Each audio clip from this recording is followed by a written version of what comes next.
ॾहीं ज़िलहजा जे सुबुह जो इमाम माण्हुनि सां गॾु तुलूए शम्स यानी सिज जे निकिरण खां पहिरियों मक़ाम मुज़दलिफ़ा मां निकितो ऐं मिना जे मक़ाम ते आयो।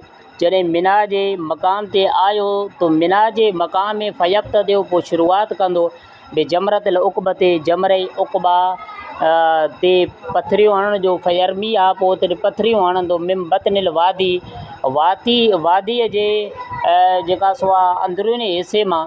इन तरह जो मको उन जे खॿे पासे ॾांहुं हुजे ऐं मिना उन जे साॼे पासे मां हुजे। बे सभु आते हसयातिन 7 पथरियूं हणंदो मिसला असल ख़ज़फ़े यानी नंढड़ियूं पथरियूं। उहे नंढियुनि पथरियुनि जो मक़दारु केतिरो हुजे, कुझु उलमा किराम फरमाइनि था कि उहे चने जे मक़दारु नंढियूं हुजनि, कुझु चवनि था कि जी ख़ारक जो उहो हूंदो आहे न पुठड़ी उन जेतिरो हुजे, कुझु चवनि था कि एतिरियूं पथरियूं हुजनि जो इन शहादत वारे आंगुरी ऐं अंगूठे वारे आंगुरीअ सां पकड़ण जो मुमकिन हुजे, एतिरियूं नंढड़ियूं पथरियूं हुजनि। वयो कबिरो मां कुल्ले हसातिन ऐं हर पथरी जे हरण वक़्तु तकबीर पढ़ंदो यानी अल्लाहु अकबर पढ़ंदो। वला यकिफ़ु इंदहा ऐं उन जॾहिं रमी कयो यानी जमरे उक़बा जो अची करे रमी कयाई, इहो 10 ज़िलहजा ते कंदो। कहिड़े ॾींहं ते कंदो? 10 ज़िलहजा ते जेका तो जमरे उक़बा जो अची करे रमी कंदो। तो फलिहाज़ा फरमाइनि था कि रमी करण खां बाद में उते वक़ूफ़ न कंदो, उते बीहंदो न। वयक़्ता तलबियत मां अव्वल हसातिन जीअं पहिरियों पथरी हणंदो, पहिरें पथरी हणण सां ई तलबिया खे ख़तमु कंदो, तलबिया न पढ़ंदो। उन खां बाद में कि जॾहिं कि सुम्मा यज़बहु ततव्वुअन इन अहब लिअन्नहु मुफ़रिदुन फरमाए जेकॾहिं उहो जीअं 10 ज़िलहजा ते जमरे उक़बा जो रमी कयुसि 7 पथरियूं मारियुसि, पोइ उन खां बाद में जेकॾहिं उहो चाहे त पोइ क़ुर्बानी करे सघे थो, क़ुर्बानी कंदो। ऐं इहो क़ुर्बानी नफ़िली क़ुर्बानी आहे, इहो क़ुर्बानी उन मथां वाजिबु न आहे। लिअन्नहु मुफ़रिदुन छो त उहो हज इफ़राद कंदड़ आहे ऐं हज इफ़राद कंदड़ वारे ते क़ुर्बानी वाजिबु न आहे, न करे त इहो नफ़िली क़ुर्बानी थींदो, इहो उन जे लाइ जाइज़ आहे। 10 ज़िलहजा ते जमरे उक़बा जा 7 पथरियूं आयुसि ऐं उन खां बाद में क़ुर्बानी करे त करे सघे थो, क़ुर्बानी बि कंदो। उन खां बाद सुम्मा यहलिको पोइ हल्क़ कराईंदो यानी ठोड़ कराईंदो, ऐं इहो कसेरो या जेका सो तक़सीर कराईंदो। तक़सीर इहो आहे कि यानी कि थोरा जेके वार आहिनि उन मां कुझु कटराईंदो, लेकिन हल्क़ कराइणु तक़सीर कराइण खां अफ़ज़ल आहे, इन ठोड़ करणु ज़्यादा अफ़ज़ल आहे। जी अली रज़ा वक़द हल लहू कुल्लु शैइन इल्लन निसा फरमायो कि जीअं जमरे उक़बा ते वो कयईं रमी कयईं, उन खां बाद में जेकॾहिं क़ुर्बानी चाहे त क़ुर्बानी बि कयईं, पोइ वरी हल्क़ करायईं। उन खां बाद जीअं हल्क़ कराए थो, हल्क़ कराइण सां सभु शयूं उन जे लाइ जेके पहिरियों नाजाइज़ हुयूं उहे सभु शयूं हलाल थियूं सवाइ घरवारीअ जे, उहा उन जे लाइ अञा ताईं हलाल। सुम्मयाती मक्का था पोइ जमरे उक़बा 10 ज़िलहजा ते जमरे उक़बा जो हिन रमी कयो ऐं उन खां बाद ज़िबा बि कयईं, क़ुर्बानी कयईं, मथो कुड़ायईं। त उन खां बाद 10 ज़िलहजा जे ॾींहुं सुम्मयाती मक्का त मिन यौमि ही ज़ालिका औ मिनल गदि औ मिन बअदिल गदि पोइ 10 ज़िलहजा जे ॾींहुं जेकॾहिं टाइम मिलेसि त उन ॾींहुं मके हल ईंदो, या जेका त उन ॾींहुं न अची सघियो त 11 ज़िलहजा ते ईंदो, 11 ते न अची सघियो त 12 ज़िलहजा ते मके ईंदो। फ़यतूफ़ बिल बैत पोइ तवाफ़ कंदो बैतुल्ला शरीफ़ जो, जंहिंखे तवाफ़ ज़ियारत चवंदा आहिनि, ऐं उन जा 7 चकर तवाफ़ जा हणंदो। फ़इन कान सआ बैन सफ़ा वल मरवा ते अक़ीबा तवाफ़िल क़ुदूम लम यरमुल फ़ी आदत तवाफ़ वला सअय अलैहि चए थो कि जेकॾहिं जीअं आयो हुयो पहिरियों शुरूआति में मके में, त उन वक़्तु हिन तवाफ़ क़ुदूम खां बाद में जेकॾहिं सफ़ा ऐं मरवा जे दरमियान, अच्छा तवाफ़ ज़ियारत जी ॻाल्हि कंदा कि इहो जेको तवाफ़ ज़ियारत आहे न इहो फ़र्ज़ु आहे। तवाफ़ ज़ियारत छा आहे? फ़र्ज़ु आहे। तवाफ़ क़ुदूम पहिरियों वारो उहो सुनत हुयो, ही तवाफ़ ज़ियारत फ़र्ज़ु आहे। फरमाया कि जेकॾहिं तवाफ़ क़ुदूम जेको सुनत हुयो, उन तवाफ़ क़ुदूम खां बाद में हिन सफ़ा ऐं मरवा जे विच सही कयो हुयो त पोइ लम यरमुल फी हाज़त तवाफ़, हाणे इन तवाफ़ में रमल न कंदो, यानी तवाफ़ ज़ियारत में रमल न कंदो। रमल इहो आहे न कि अकड़िजी हलणु, पहिरें 3 चकरनि में अकड़िजी हलणु, इहो जेको आहे रमल न कंदो। जेकॾहिं सफ़ा ऐं मरवा जे विच में पहिरियों तवाफ़ क़ुदूम खां बाद सफ़ा ऐं मरवा जे विच सही कयो त हाणे हिन तवाफ़ ज़ियारत में रमल न कंदो। वला सअय अलैहि, ऐं हिन तवाफ़ ज़ियारत खां बाद में सफ़ा ऐं मरवा जे दरमियान उनखे ड्रोड़ ऐं सफ़ा मरवा जे दरमियान सही बि उन ते वाजिबु न आहे, छो त उहो सही हिकु मरतबा थींदो आहे सफ़ा ऐं मरवा जे दरमियान। उहो तवाफ़ क़ुदूम खां बाद उहो करे चुको आहे, तो हाणे तवाफ़ ज़ियारत में न रमल कंदो पहिरें 3 चकर में, न सफ़ा ऐं मरवा जे दरमियान सही बि उन ते वाजिबु न आहे। व इल्लम यकुन क़द्दम सअय रमल फी हाज़त तवाफ़ व सअ बअदहु अला मा क़द्दमनाहु। फरमायूं जेकॾहिं के पहिरियों तवाफ़ क़ुदूम खां पहिरियों हिन सही सफ़ा ऐं मरवा जे विच में ड्रोड़ न आयो हुयाई या सही न कयो हुयाई, तवाफ़ क़ुदूम खां बाद में सफ़ा ऐं मरवा जे विच सही न कयो हुयाई, तो हाणे हिन तवाफ़ ज़ियारत में पहिरीं 3 चकरनि में रमल बि कंदो ऐं जो तवाफ़ ज़ियारत खां बाद में वरी सफ़ा ऐं मरवा जे विच में ड्रोड़ंद बि सही, ऐं उन जा मसाइल उहे ई आहिनि जेके असां पहिरियों बयानु करे आयासीं।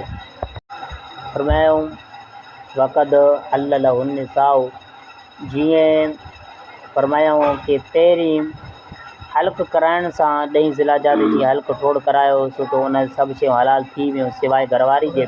हाणे तवाफ़ ज़ियारत खां बाद में उन जे लाइ औरत बि हलाल थी वई, तो फलिहाज़ा वहाज़त तवाफ़ हुअल मफ़रूज़ फ़िल हज, इहो तवाफ़ ज़ियारत फ़र्ज़ में हज इहो फ़र्ज़ु आहे ऐं हज जो इहो रुकुन आहे, जंहिंमें अल्लाह सुब्हानहु व तआला क़ुर मजीद में जंहिंजो हुकुम बि फरमायो आहे वल यतवफ़ू बिल बैतिल अतीक़, उनखे घुरिजे त बैत अतीक़ जो तवाफ़ कनि। तो इन मां बि तवाफ़ ज़ियारत मुराद आहे इन तवाफ़ मां। तो हज में तवाफ़ ज़ियारत ई फ़र्ज़ु आहे, बाक़ी तवाफ़ क़ुदूम सुन्नत आहे, वाजिब बि न आहे। व युकरहु तहरीमन व युकरहु तख़ीरु अन हाज़िहिल अय्याम सलासते, फरमायूं इन्हनि 3 ॾींहंनि खां तवाफ़ ज़ियारत खे मुअख़र करणु मकरूह तहरीमी आहे।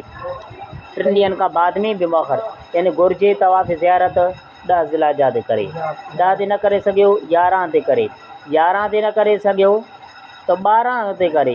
इन्हनि 3 ॾींहंनि खां अञा वधीक जेकॾहिं इन 12 ते बि तवाफ़ ज़ियारत कोन अदा कयोसि तो 12 खां बाद में तवाफ़ ज़ियारत खे मुअख़र करणु इहो मकरूह तहरीमी आहे, छो त फ़र्ज़ु आहे न, फ़र्ज़ खे घणो मुअख़र करणु मकरूह तहरीमी थींदो। फ़इन अख़रहु अनहा, जेकॾहिं 12 ज़िलहिज्जा बि इन्हनि 3 ॾींहंनि खां बाद में बि उनखे मुअख़र कयईं ऐं 12 ज़िलहिज्जा ते बि जेको आहे तवाफ़ ज़ियारत न कयाई, 12 ज़िलहिज्जा बि ॾींहुं गुज़री वियो, सिज बि लही वियो ऐं तवाफ़ ज़ियारत न कयाई त लज़िम हू दमुन इंद अबी हनीफ़त रहमतुल्लाहि अलैहि, फरमायूं कि 12 ज़िलहिज्जा ते हिन तवाफ़ ज़ियारत न कयो तो इमाम आज़म अबू हनीफ़ा रहमतुल्लाहि अलैहि वटि उन ते दम लाज़िम थींदो। जी जेकॾहिं इन्हनि 3 ॾींहंनि खां यानी 11, 12, 10, 11, 12 खां तवाफ़ ज़ियारत खे मुअख़र कयोसि तो इमाम आज़म अबू हनीफ़ा रहमतुल्लाहि अलैहि वटि उन ते दम लाज़िम आहे, लेकिन साइमन रहमतुल्लाहि अलैहि वटि उन ते दम बि लाज़िम न आहे, कुझु बि लाज़िम न आहे। सुम यऊद इला मिनन फ़युकीम बिहा, पोइ उन खां बाद में तवाफ़ ज़ियारत कयाई तो तवाफ़ ज़ियारत करण खां बाद जेको आहे वापसि मिना जी तरफ़ वापसि मोटंदो, फ़युकीम बिहा, पोइ मिना में क़याम कंदो ऐं उते रहंदो, छो त अञा रमी हुन जा बाक़ी आहिनि, हा 2 रमी बाक़ी आहिनि, तंहिं करे मिना जी तरफ़ वापसि मोटंदो। फ़इज़ा ज़ालत शम्सु फ़िल यौम सानी मिन अय्याम नहर, पोइ जॾहिं अय्याम नहर मां मुराद आहे जेके क़ुर्बानी वारा ॾींहं आहिनि, 10, 11, 12 इहे 3 ॾींहं आहिनि, तो क़ुर्बानी वारे ॾींहंनि मां जा ॿिए ॾींहं जो सिज लही वियो ॿिए ॾींहं मां मुराद आहे 11 ज़िलहजा। 11 ज़िलहजा जो सिज लही वियो तो रमल जिमार सलासा टिनी जमरनि जो जेको आहे रमी कंदो, यानी जमरे उला जो बि रमी कंदो ऐं जमरे वुस्ता जो बि रमी कंदो ऐं जमरे उक़बा जो बि रमी कंदो। वसुन्नत अन्नहू यब्तदिउ बिल्लती तली अल मस्जिद मस्जिद अल खीफ़। चए थो सुन्नत इहो आहे कि शुरूआत करे यानी कि 12 ज़िलहजा जो सिज ढलिजी वियो, सिज लही वियो न, सिज यानी ज़वाल वारो टाइम ख़तमु थी वियो, सिज लही वियो, ओ छा नालो त सिज लड़ी वियो, लड़ण मां मुराद सिज ढलिजी वियो यानी ज़वाल जो टाइम ख़तमु थी वियो ऐं ज़ोहर जो टाइम अची वियो। तो 11 ज़िलहजा जी जॾहिं सिज लड़ण खां बाद में ऐं ज़वाल जी टाइम ख़तमु थियण खां बाद में टिनी जमरनि जो रमी कंदो, जमरे उला जमरे वुस्ता ऐं जमरे उक़बा जो। ऐं सुनत इहो आहे कि उहो जमरा जेको मस्जिद खीफ़ सां मुतसिल आहे, मिलियल आहे, तो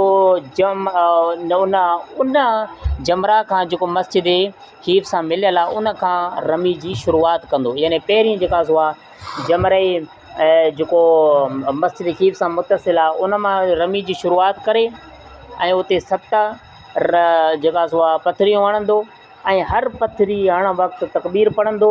पोइ उन खां बाद में कुझु वक़ूफ़ कंदो ऐं दुआ घुरंदो। सुम यरमिल्लती तलीहा मिसल ज़ालिका, पोइ उन खां बाद उन जमरा जी रमी कंदो जेको उन सां मुतसिल आहे, यानी जमरे उला जमरे वुस्ता उन जी जेको आहे रमी कंदो ऐं उते बि 7 पथरियूं हणंदो ऐं हर पथरी सां तकबीर बि पढ़ंदो। वयकीफ़ हूंदा ऐं उन खां बाद में उते जमरे वुस्ता ते रमी करण खां बाद 7 पथरियूं हणण खां बाद कुझु वक़ूफ़ कंदो, वयदो ऐं दुआ बि घुरंदो। सुम यरमी जमरतल उक़बते कज़ालिका, पोइ उन खां बाद जमरे उक़बा जो जेको आहे रमी कंदो, अहिड़ी तरह उहो रमी कंदो। पर जमरे उला जेको मस्जिद खीफ़ सां मुतसिल हुयो उन जी रमी करण खां बाद में वक़ूफ़ जो हुकुम हुयो ऐं दुआ बि कंदो ऐं जमरे वुस्ता ते बि रमी करण खां बाद वक़ूफ़ बि कंदो, दुआ बि कंदो। पर जमरे उक़बा जो आख़िरी जेको जमर आहे उन जो जेको रमी कंदो 7 पथरियूं हणंदो त उते रमी करण खां बाद बि वक़ूफ़ न कंदो जी। फ़ाइदा कान मिनल गदे, पोइ जॾहिं अॻिलो ॾींहुं आयो 12 ज़िलहजा जेको क़ुर्बानी जो आख़िरी ॾींहुं आहे 12 ज़िलहजा उहो आयो, तो 12 ते बि टिनी जमरनि जो रमी कंदो यानी ज़वाल खां बाद, यानी सिज जे लड़ण खां बाद ऐं सिज जे ज़वाल खां बाद टिनी जमरनि जो रमी कंदो। ऐं उन जो हुकुम बि इहो ई आहे कि जीअं 12 ज़िलहजा ते टिनी जमरनि जो हिन रमी कयो हो, हिन में बि ईअं आहे। सभ खां पहिरियों जमरे उला जेको मस्जिद खीफ़ सां मुतसिल आहे उन जो रमी कंदो, पोइ जमरे वुस्ता विचियारे जो कंदो, पोइ जमरे उक़बा जो कंदो ऐं जेको आहे उन खां अलावा जमरे उला जे रमी करण खां बाद में वक़ूफ़ कंदो, दुआ कंदो। जमरे वुस्ता जे उहो रमी करण खां बाद वक़ूफ़ बि कंदो, दुआ कंदो ऐं जमरे उक़बा जे रमी करण खां बाद में वक़ूफ़ न कंदो। जीअं हुन जा अहकाम हुया तीअं हिन जा बि आहिनि। फ़इज़ा अरादा अन यतअज्जल नफ़र इला मक्का, 12 ज़िलहजा ते 3 रमी उन ते हुया, तो 12 ज़िलहजा ते सिज जे लड़ण ऐं ज़वाल खां बाद में हिन टिनी जमरनि जो रमी करे चुको, पूरो करे चुको। तो हाणे जेकॾहिं उहो इरादो करे जल्दी निकिरण जो तो उहो मके ॾांहुं निकिरंदो। उहा इन अरादा ऐं जेकॾहिं इरादो करे हीअ त मिना में रहे त पोइ रमल जिमार सलास फिल यौम राबे बाद ज़वाल शम्स, ऐं जेकॾहिं इरादो करे हीअ त उते मिना में रहण जो, उते क़याम करण जो, त पोइ टिनी जमरनि जो रमी उन ते पोइ लाज़िम थींदो चौथे ॾींहं में बि। चौथे ॾींहं मां मुराद इहा आहे कि 13 ज़िलहजा जे ॾींहुं सिज जे लड़ण खां बाद अञा रहियो आहे, 12 ते निकितो न आहे, मिना में रहियो आहे, त पोइ 13 ज़िलहजा थींदो ऐं 13 ज़िलहजा जे सिज जे ज़वाल खां बाद टिनी जमरनि जो रमी उन खे करिणो पवंदो। फ़ैन क़द्दम रमिया फ़ी हाज़ल यौम क़ब्ल ज़वाल बअद तुलूइल फ़ज्र जाज़ इंद अबी हनीफ़त रहिमहुल्लाहु तआला। फरमायूं जेकॾहिं इन ॾींहं में ज़वाल खां पहिरियों उन रमी खे मुक़दम कयो ऐं तुलूए फ़ज्र खां बाद, मतिलबु इहो आहे कि मिना में रहियो पियो हुयो ऐं 13 ज़िलहिज्जा जे 12 ते निकितो न बल्कि 13 ज़िलहिज्जा ते उहो उते रहियल हुयो। हाणे हुकुम इहो हुयो त सिज जे ज़वाल खां बाद ही टिनी जमरनि जो रमी करे, पर हिन तुलूए फ़ज्र खां बाद यानी फ़ज्र सादिक जे तुलू थियण खां बाद ऐं ज़वाल खां पहिरियों 13 ज़िलहिज्जा जो हिन रमी ज़वाल खां पहिरियों करे छॾियो, मुक़दम करे छॾियो। तो हज़रत इमाम आज़म अबू हनीफ़ा रहमतुल्लाह अलैहि वटि उनजो रमी अदा 13 ज़िलहिज्जा वारो तुलूए फ़ज्र सादिक खां बाद ऐं ज़वाल खां पहिरियों हिन जेकॾहिं रमी खे मुक़दम कयो 13 ज़िलहिज्जा वारो त उनजो रमी थी वेंदो। वयुक़रउ ऐं हज़रत साहिबैन रहमतुल्लाह अलैहि तआला अलैहि जन फरमाइनि था कि जेकॾहिं 13 ज़िलहिज्जा तुलूए फ़ज्र खां बाद ऐं ज़वाल खां पहिरियों हिन रमी खे मुक़दम कयो, हालांकि ज़वाल खां बाद में करिणो हो पर हिन ज़वाल खां पहिरियों करे छॾियो त इमाम साहब वटि जाइज़ आहे, पर साहिबैन वटि जाइज़ न आहे। साहिबैन फरमाइनि था कि 13 ज़िलहिज्जा जो ज़वाल खां पहिरियों हुनजो जाइज़ न थींदो बल्कि ज़वाल खां बाद ई 13 ज़िलहिज्जा जो रमी कंदो। वयुक़रउ अन युक़द्दिमल इंसानु सक़लहू इला मक्कत व युक़ीम बिहा हत्ता यरमिया। फरमायूं हाणे हिकिड़ो हितो मसलो ॿुधाए थो हज़रत साहिब मुसनिफ़ साहिब क़ुदूरी अलैहि रहमा, फरमाइनि था कि इहो मकरू आहे त इंसानु पंहिंजे सामान खे मके ॾांहुं रवानो करे ऐं पाण मिना में रहे तव्हांजो रमी करे, छो त उन जी वजह इहो आहे कि पोइ ईअं कंदो त उनजो सामान उनजो दिलि सामान ॾांहुं मशग़ूल हूंदो, त तंहिंजे करे सामान खे पहिरियों रवानो करणु मके ॾांहुं जेका सो मकरू आहे, पाण मिना में रमियुनि जे लाइ रही पवे ऐं सामान होॾे मोकिले। फ़ाइदा नफ़र इला मक्कत नज़ल बिल मुहस्सबे। फरमायूं कि जॾहिं 12 ज़िलहिज्जा या 13 ज़िलहिज्जा जॾहिं मके ॾांहुं हलंदो निकिरंदो त पोइ सभ खां पहिरियों मक़ाम मुहस्सब ते जेका सो लहंदो।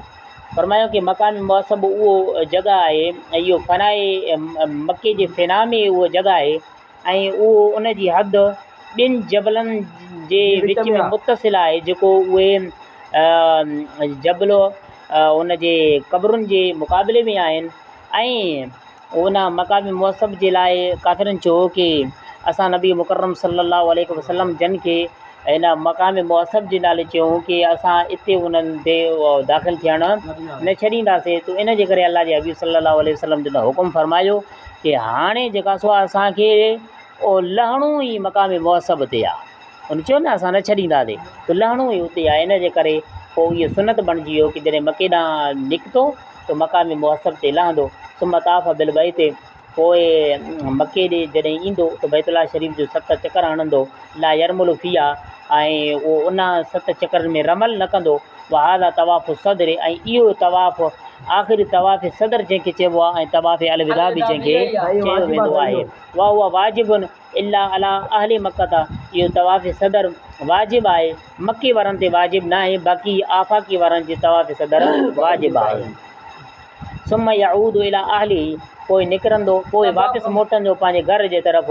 फ़इल्लम यदख़ुलिल मुहरिमु मक्कत वतवज्जह इला अरफ़ातिन व वक़फ़ बिहा अला मा क़द्दमनाहु फ़क़द सकत अनहु तवाफ़ुल क़ुदूम वला शय अलैहि लितरकी। तो हिकिड़ो मसलो हज़रत साहिब मुस्लिम बयानु फरमाइनि था कि हिकिड़ो शख़्स मुहरिम इहराम वारो हालत इहराम में सभ खां पहिरियों मके में दाख़िल न थियो। जीअं हुनखे हुकुम हो न पहिरियों मके में ईंदो, पोइ वरी तवाफ़ सदर कंदो, पर हे मके में दाख़िल ई न थियो, बल्कि अची करे मक़ाम अरफ़ा में ई डायरेक्ट मक़ाम अरफ़ा में लथो ऐं उते आयो ऐं मक़ाम अरफ़ा ते वक़ूफ़ बि कयाई। उहे वक़ूफ़ कयाई जीअं वक़ूफ़ जा अहकाम असां पहिरियों बयानु करे चुकासीं। चए थो त पोइ जॾहिं मके में जॾहिं आयो ई कोन ऐं डायरेक्ट अरफ़ात ॾे आयो त उन तां पोइ तवाफ़ क़ुदूम जेका सो आहे उहो साक़ित थी वेंदो ऐं तवाफ़ क़ुदूम जे तर्क करण जे करे उन ते का शइ लाज़िम बि न थींदो उन जे छॾण जे करे। वमन अदरकल वक़ूफ़ बिअरफ़त मा बैन ज़वाल शम्स मिन यौम अरफ़त इला तुलूइल फ़ज्र मिन यौमिन नहर फ़क़द अदरकल हज। हितों भी हिकिड़ो मसइलो ॿुधाइनि था हज़रत साहिब मुसनिफ़ फरमाइनि था कि जंहिं शख़्स वक़ूफ़ अरफ़ा में वक़ूफ़ खे पातो तोड़े जो उहो उन जे वक़ूफ़ जो जेको टाइम आहे उहो हिकु घड़ी छो न वक़ूफ़ उन कयो हुजे अरफ़ा में, पर हिकु घड़ी छो न हुजे उन वक़ूफ़ कयो आहे अरफ़ा में।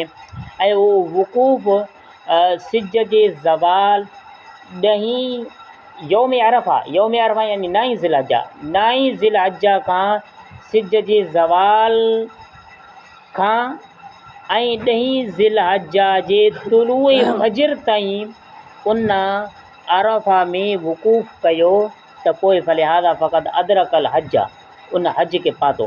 मतिलबु इहो आहे कि हज़रत साहिब मुसनिफ़ फरमाइनि था कि जंहिं शख़्स उहो वक़ूफ़ अरफ़ा कयो ऐं उहो वक़ूफ़ अरफ़ा वारो टाइम कहिड़ो आहे, अचे थो कि 9 ज़िलहज्जा जे सिज जे ज़वाल खां वठी 10 ज़िलहज्जा जे तुलूए फजर यानी फजर सादिक़ ताईं इन विच में इन टाइम में 9 ज़िलहज्जा जे ज़वाल 9 ज़िलहज्जा जो ज़वाल ऐं 10 ज़िलहज्जा जे तुलूए फजर सादिक़ इन टाइम में वक़ूफ़ कयो। भले पोइ इहो वक़ूफ़ जो टाइम आहे ऐं इन में भले इन टाइम में थोरो ई वक़ूफ़ कयो, हिकु घड़ी वक़ूफ़ कयो, उनजो वक़ूफ़ अदा थी वेंदो। जॾहिं उनजो वक़ूफ़ अरफ़ा अदा थी वियो ऐं उन हज बि पातो ऐं उहो हाजी बि थींदो। अॻिते हज़रत साहिब मुसनिफ़ वरी ॿियो मसइलो ॿुधाइनि था फरमाइनि था कि वमन इज्तार जेको शख़्स अरफ़ा मां गुज़िरो इन हाल में कि उहो अरफ़ा मां गुज़िरे त सही पर उहो निंड जी हालत में हुयो ऐं मुग़मन अलैहि या बेहोशी जी हालत में हुयो, या उहो अरफ़ा मां गुज़रियो निंड जी हालत में या बेहोशी जी हालत में, या निंड ऐं बेहोशी जी हालत में न हुयो बल्कि सुजाॻ हुयो, लेकिन हिन खे औ लम यालम अन्नहा अरफ़तो अज्ज़ाहू ज़ालिका अनिल वक़ूफ़ लिअन्न रुकुन फरमायो उहा वक़ूफ़ फरमायो इन जे करे या उनखे ख़बर ई न हुई त हीअ अरफ़ा जो मक़ाम आहे। अरफ़ा त गुज़रियो त सही पर हिन खे इहा ख़बर न हुई त हीअ अरफ़ा जो मक़ाम आहे, यानी मालूम न हुयुसि, ख़बर न पियसि अरफ़ा जो मक़ाम आहे। चए थो निंड जी हालत में या बेहोशी जी हालत में या बेख़बरी जी हालत में उतां गुज़री वियो त उहो वक़ूफ़ अरफ़ा उनजो किफ़ायत इहो कंदो, छो त रुकुन जेको आहे न उहो सिर्फ़ु वक़ूफ़ आहे ऐं उहो वक़ूफ़ रुकुन पायो वियो त इन जे करे के जेका सो आहे उहो उनजो वक़ूफ़ अदा थी वेंदो, अरफ़ा वारो वक़ूफ़ अदा थी वेंदो। वल मरअतु फ़ी जमीअ ज़ालिका कर रजुल फरमाया कि औरत जे लाइ जेके आकाम आहिनि उहे साॻा आकाम मर्दनि वारा ई आहिनि, लेकिन कुझु आकाम में फ़र्क़ु आहे, यानी हज जा जेके और मर्द जे लाइ आकाम हुया उहे ई आकाम औरतुनि जे लाइ बि आहिनि, लेकिन कुझु मसइलनि में फ़र्क़ु आहे। गैर अन आला तख़्शिफ़ु रअसा पहिरियों फ़र्क़ु त इहो आहे कि औरत पंहिंजे चेहरे और पंहिंजे मथे खे न खोलींदी, मथे खे न खोलींदी बल्कि पंहिंजे मथे खे ढकींदी, छो त मथो ऐं मथे जा वार उनजो उगण आहिनि, औरत आहिनि, तंहिं करे पर तख़्शिफ़ु वजह ऐं पर पंहिंजे चेहरे खे खोले रखंदी। ऐं उन खां बाद में कि वला तरफ़ सौता तलबिया ते तलबिया वॾे आवाज़ सां न पढ़ंदी बल्कि एतिरे आवाज़ सां पढ़ंदी जेतिरे आवाज़ में पंहिंजा कन उन जा ॿुधनि बसि, छो त फितने जो ख़ौफ़ आहे, तंहिंजे करे जेका सो आहे वला तरमुलो फित तवाफ़ ऐं तवाफ़ में रमल बि न कंदी, वला तद तबियो जीअं चादर खे वेहणो हुयो कि साॼे बग़ल मां कढी करे खॿे कुल्हे जे मथां रखण जी मर्द जे लाइ सुनत हुयो, इहो मर्द औरत इहा चादर जो इज्तिबा बि न कंदी। ऐं 2 मीलनि जे विच में सफ़ा मरवा जे विच में जेके सवा 2 थंबा हुया उन में ड्रोड़णु मर्द जे लाइ हुकुम हुयो, हीअ उते न ड्रोड़ंदी। वला तालिक़ रअसा ऐं औरत पंहिंजे मथो खे बि न कूड़ाईंदी, वलाकिन तुक़सिरो लेकिन वारनि जी चौथाई हिसे मां कसर कराईंदी जेका सो आहे। ऐं ख़ुन सां मुश्किल फरमाए ख़ुन सां मुश्किल जो जेके हज जा आकाम आहिनि उहे औरतुनि ई वांगुरु आहिनि, उन जा आकाम उहे आहिनि जेके औरत वारा आहिनि। हज जो जेको बाब हुयो किताबुल हज उहो पूरो थी वियो, अॻिते बाबुल किरा